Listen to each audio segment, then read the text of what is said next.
Hello and welcome to part 6 of getting started with OnAir Company. So in the last video we went ahead and rented a G36 and generated our very first mission, which is here as we saw. So now we actually have to get our aircraft ready to fly. So I'm going to go back to the dashboard here and I'm going to go to my aircraft, and there's the G36 as we expected. And I'm going to go to the right hand side here to the manage tab, and I'm going to hit this prepare your flight, a little picture of an aircraft taking off. So I'm going to click on that and we get the prepare flight screen.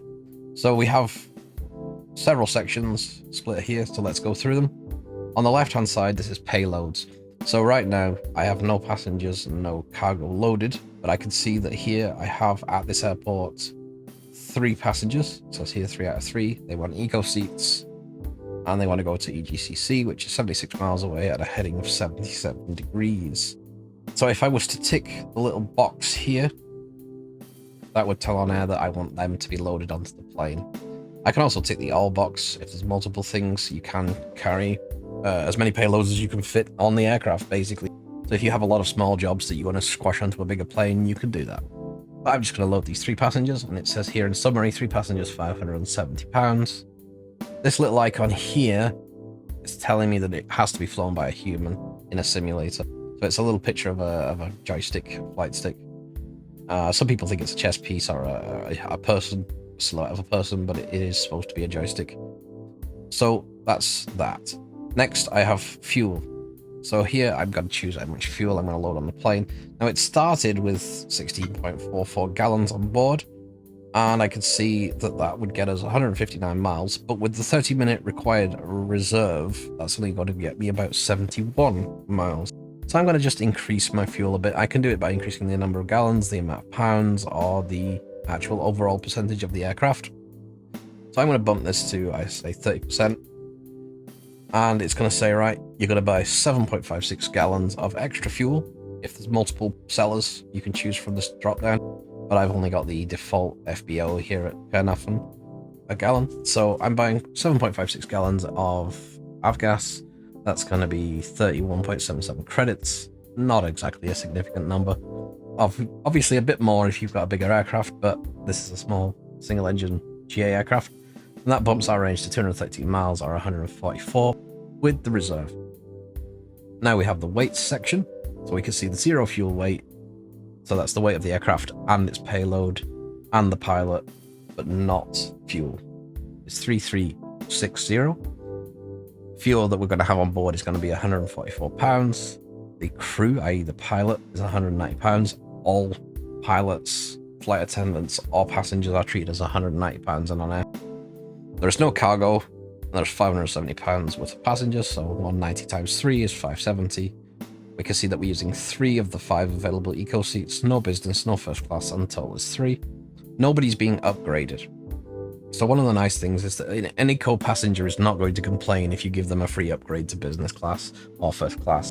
So if you run out of seats in a particular class, things may be bumped up to try and fit in a higher class if you've got free seats.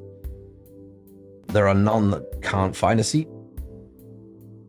Then we have a summary here what our payload plus our fuel weight is, what our empty weight is, the gross weight out of the maximum, payload out of the maximum, and how much is left over.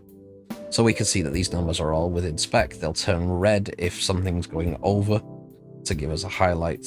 So if I was to ramp the fuel up to 100%, we'll see here that the gross weights turn red because it's too big, and that I've got minus 190 pounds because there's just too much weight on the aircraft. We're going to go back to 30% fuel. And that's fine. I can see here that the pilot selected is my character. It's the only employee in the company right now, and he was automatically teleported to the right location. Cabin attendants, we don't need any. We're allowed to fly without a cabin attendant up to a maximum of 12 passengers. After that, we would need at least 1 cabin attendant, and every 50 after that adds an additional required attendant. Company passenger seats here is if you've got employees that you want to carry around, but they're not actually part of the crew, you're just carrying them around, then you could tick them here to add them to the aircraft. But obviously remember, they're going to take up seats, they're going to take up 190 pounds worth of weight. And finally, destination down here is going to say where are we going to go. So that's EGCC's picked by default. because we put a payload for GCC, but we could change this if we're going to go somewhere along the route. So we might choose to hop to somewhere else for a refuel, or for someone to pick something else up. We can also click the little FBO button here to check if they have available services. So we can see that Manchester has loads of 100 low lead, and they have loads of Jet A, and the average price, and whether or not they have workshops, which they do, unsurprisingly, being a major international airport. The alternate is automatically filled in as well. When you pick a destination, it will try and pick a nearby airport for you to divert to, should you need to. You could change this as well as you wish, and again, it has the FBO button, and it says we need to validate the fuel and payload. So I'm going to hit that button, validate fuel and payload, and it will start loading fuel and passengers. This takes a small amount of time. It's usually quite insignificant on a small aircraft like this, a minute or so, just to get everybody on board and pour the fuel into the wing. But it can end up being quite a significant number if you have an extremely large cargo jet, for example. It could be around 30 minutes by default. So be aware that things do take time to actually get the apron work completed. While it's doing that, we're going to go and set up the simulator. So I'm going to switch to Microsoft Flight Simulator here, and there is Microsoft Flight Simulator. And I'm going to go to the world map, and we can see I still have my G36 selected, and I'm going to start putting in my details. So I'm going to go from EGCK. There we go, Careeradd-on. And I'm going to click on that and zoom in. Whoosh. Now it's actually nighttime right now, so it's rather dark here. But I'm going to do something that helps us fix that problem in a second. So I'm going to set that as my departure point, and I want to go to EGCC, there's Manchester. So I have my little route set up. It actually reckons it's about 80 nautical miles in the simulator, because I'm not going direct center to center. So OnAir's giving us 76 miles because that's center to center, but we actually have to fly off the runway and around, so it will show slightly higher. We're going to come in on runway, preferably 23. Left or right doesn't really matter, but we're going to go 23 right, just because it's easier for taxiing at Manchester. That's my personal choice. On flight conditions, I'm going to go ahead and hit live. That's going to switch it to the live time. Now, by default, OnAir is going to require us to be at whatever the current time is.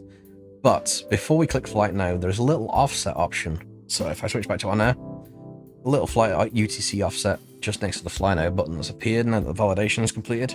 That's going to change the current time in the simulator. So I'm allowed to go 12 hours forward or backwards maximum. So since it's currently, let's see, it's going to be about 11:30 something. You can see up here what the current UTC time is. And Britain's currently on UTC +1. So I'm going to say step back about 6 hours, maybe 7 hours. And that's going to tell OnAir to shift time backwards so that I'm flying in the daylight. It's very important when you're flying from small airports, because you're not going to have any lights and it's going to be very difficult to see where you're landing. So once all that's done, we can go ahead and we can hit the fly now button. And that's going to take us to the tracking screen. And there we go. And we'll cover what's going on in this screen in the next video. So until then, bye-bye.